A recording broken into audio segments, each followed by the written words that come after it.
ஓம் சாய்ராம் நற்பவி. இன்று வியாழக்கிழமை பாபாவுக்கு அபிஷேகம் செய்ய போகிறேங்க.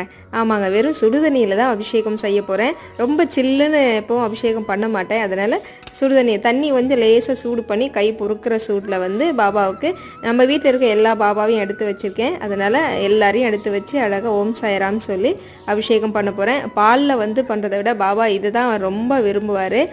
அதனால் நம்ம வீட்டில் இருக்கக்கூடிய எல்லா பாபா சிலைகளுக்கும் வந்து நம்ம அழகாக சுடுதண்ணியிலே வந்து, அதாவது ரொம்ப சூடாக இருக்கக்கூடாது, விதன்னு அழகாக அபிஷேகம் பண்ணிவிட்டு கடைசியாக வந்து பன்னீரில் கொஞ்சம் ரோஸ் அந்த மாதிரி சேர்த்துக்கிட்டு பூ சேர்த்துக்கிட்டு கடைசியாக வந்து நம்ம பன்னீரில் அபிஷேகம் பண்ணி ஆரத்தி சந்தன குங்குமம் வச்சுட்டு ஆரத்தி எடுத்துகிட்டு தொடச்சி திரும்பவும் சந்தன குங்குமம் வச்சு அவருக்கு பிரசாதமாக வந்து பால் தான் இன்றைக்கி நைவேத்தியம் பண்ணியிருந்தேன். ரொம்ப சிறப்பான எளிமையான பூஜை நல்லபடியாக முடிஞ்சது. இன்று வியாழக்கிழமை இல்லையா, அதனால் பாபாவும் முருகரும் சேர்ந்து நிகழ்த்திய ஒரு அற்புதமான வீடியோ பதிவு வந்திருக்கு. மறக்காமல் பாருங்கள். அதுவும் கீழவையில் பாபாங்க. ஓம் சாய்ராம்.